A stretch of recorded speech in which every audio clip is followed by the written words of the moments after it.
Bonsoir à tous et bienvenue dans ce journal. Pour une élection libre et apaisée, les sages des 4 coordinations régionales ont procédé à une déclaration dans laquelle ils invitent les populations à la paix et au vivre ensemble. Nabil Moussa Kamara, reportage.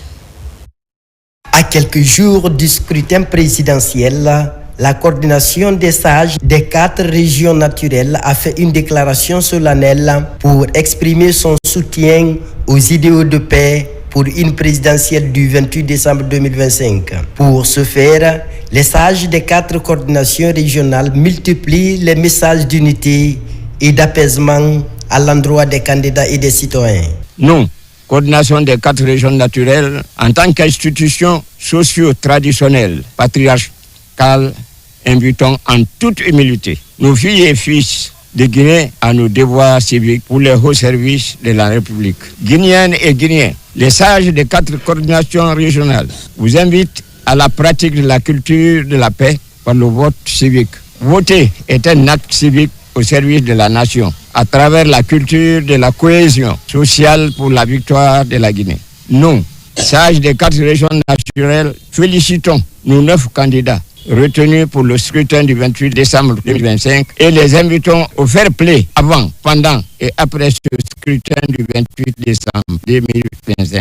Pour promouvoir une culture durable de paix et du vivre ensemble en Guinée avant, pendant et après l'élection présidentielle du 28 décembre 2025, ces représentants des sages des 4 coordinations appellent la population guinéenne à privilégier l'intérêt de la nation. Nous, sages des 4 coordinations régionales, invitons les mouvements de soutien et les groupes de campagne à la retenue, en évitant tout trouble à l'ordre public dans le pays. Nous, sages des 4 coordinations régionales, interpellons la population de Guinée à voter et agir dans la paix et la cohésion sociale. Les sages des 4 régions naturelles formulent leur bénédiction pour un scrutin présidentiel apaisé. À travers cette déclaration, les sages des 4 coordinations régionales réaffirment leur volonté à accompagner la dynamique de la consolidation de la paix exprimée par les autorités guinéennes.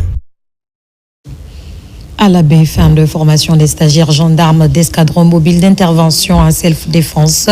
La cérémonie a mobilisé les autorités civiles, militaires et paramilitaires. Cette formation sera définitivement bénéfique pour les récipiendaires. Sarafdine Diallo, Sona Sagno. À l'Abbé, la fin du stage de formation de premier degré en self-défense des gendarmes de l'escadron mobile d'intervention mobilise autorités civiles, militaires et paramilitaires.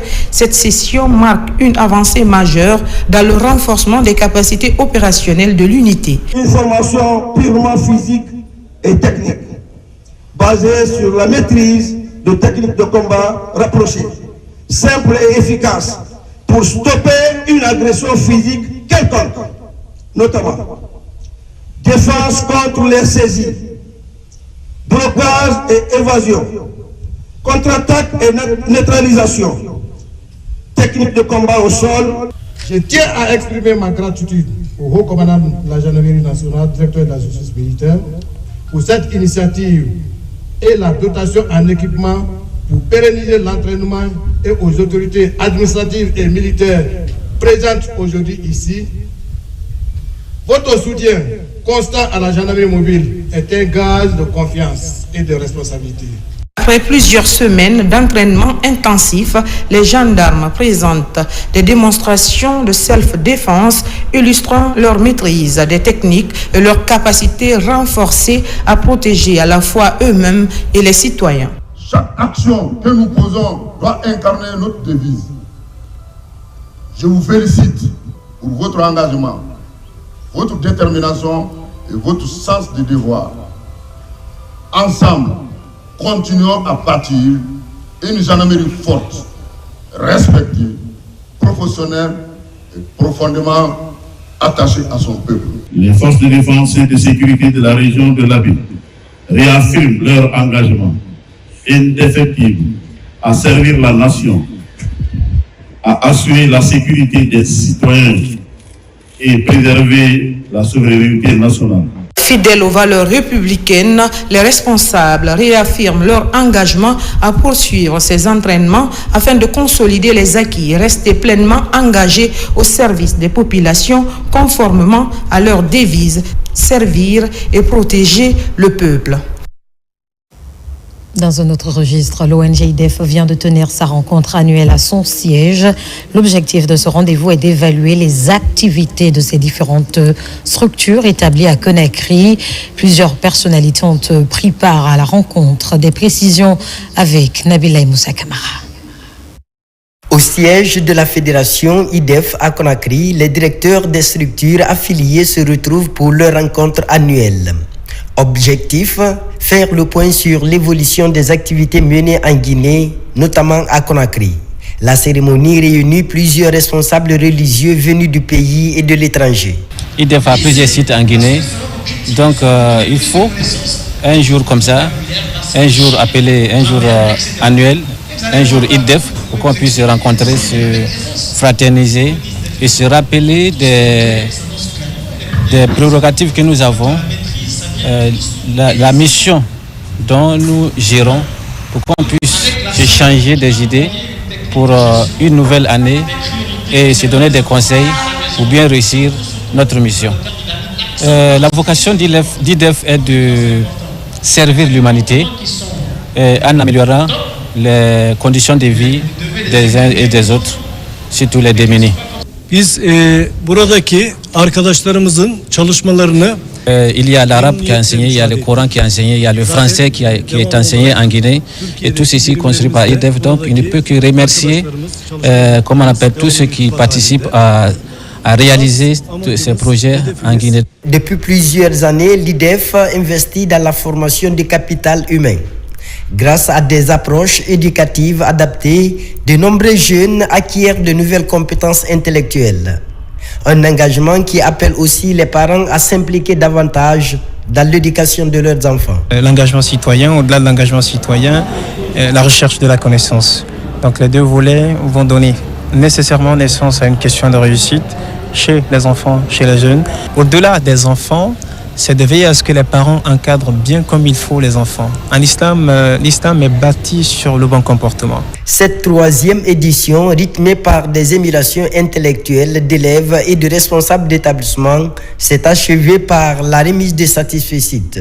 Pour renforcer son action, l'IDEF annonce la construction de nouveaux centres d'apprentissage à l'intérieur du pays. Dans l'actualité encore, l'Université internationale de Guinée vient de livrer sa toute première promotion sur le marché de l'emploi, une étape cruciale pour le département de langue et civilisation arabe. Ce premier pari réussi est salué par les autorités éducatives du pays. Marouane Kamara, Ismail Nabé. C'est un moment historique pour l'Université internationale de Guinée. Après plusieurs années d'études, le département de la langue et civilisation arabe célèbre la remise de diplôme de sa toute première promotion. Une cérémonie marquée par l'émotion, la fierté et l'espoir d'un avenir prometteur pour ces nouveaux diplômés. Il se bat pour vraiment partager la connaissance. Il avait commencé par les écoles primaires, mais grâce à Dieu aujourd'hui, il y a une université qui continue à vulgariser la connaissance. Le conseil que j'ai à donner à cette promotion, c'est vraiment de les encourager à continuer à vulgariser la connaissance. Ce que moi j'ai fait pour la Guinée, qu'ils continuent eux aussi à faire autant et voire même plus. Au nom de Monsieur le ministre de l'Enseignement supérieur, de la recherche scientifique et de l'innovation, Monsieur Alpha Bakar Bari, de remercier et de féliciter Monsieur le fondateur, Mohamed Sékou Keita, pour son dynamisme et sa volonté d'implanter cette prestigieuse université en République de Guinée. Nous saluons aussi les efforts inlassables qu'il ne cesse de consentir dans la formation universitaire des jeunes Guinéens dans le domaine des sciences islamiques, linguistiques, économiques, sociales et technologiques. Cette première promotion, El Hadj Al-Hussein Koïta, symbolise la naissance d'un département dédié à la valorisation de la langue arabe et de son riche patrimoine culturel. NA1, les impétrants ont reçu leur diplôme sous les applaudissements du public. Aujourd'hui, nous ne célébrons pas seulement un diplôme, Mais nous célébrons un commencement que personne avant nous n'avait eu à vivre. Être la première promotion, c'est marcher là où il n'y avait ni trace ni repère. C'est porter l'espoir de toute une institution. C'est comprendre que derrière chaque enseignement, derrière chaque regard de nos professeurs, il y a toujours un message silencieux. Donc notre présence, c'est un encouragement, c'est un remerciement et c'est aussi orientation afin qu'ils puissent continuer à redoubler les efforts pour que la Guinée soit toujours dotée de personnes ressources dont la Guinée a besoin dans l'administration et dans tous les domaines pour son développement harmonieux et progressif. Créée pour promouvoir l'étude de la langue arabe et de sa civilisation, l'Université internationale de Guinée forme désormais des diplômés prêts à s'engager dans l'enseignement, la recherche ou les métiers de la culture et de la traduction.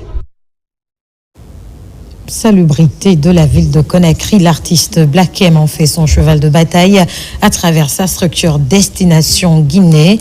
Plusieurs citoyens ont été mobilisés à ses côtés pour rendre propre la capitale. Le lancement du projet a été fait dans la commune de Matoto et s'étendra vers d'autres communes. Mamadou Alphabal, des reportages. Ce matin, ils sont nombreux à rallier la commune de Matoto pour répondre à l'appel citoyen du rappeur franco-guinéen Black M.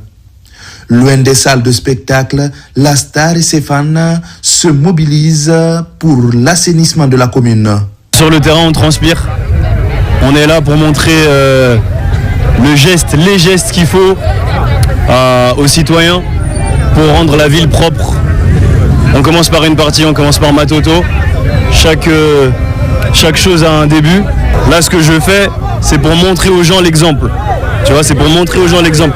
On a une ville magnifique. Je le dis depuis des années et des années.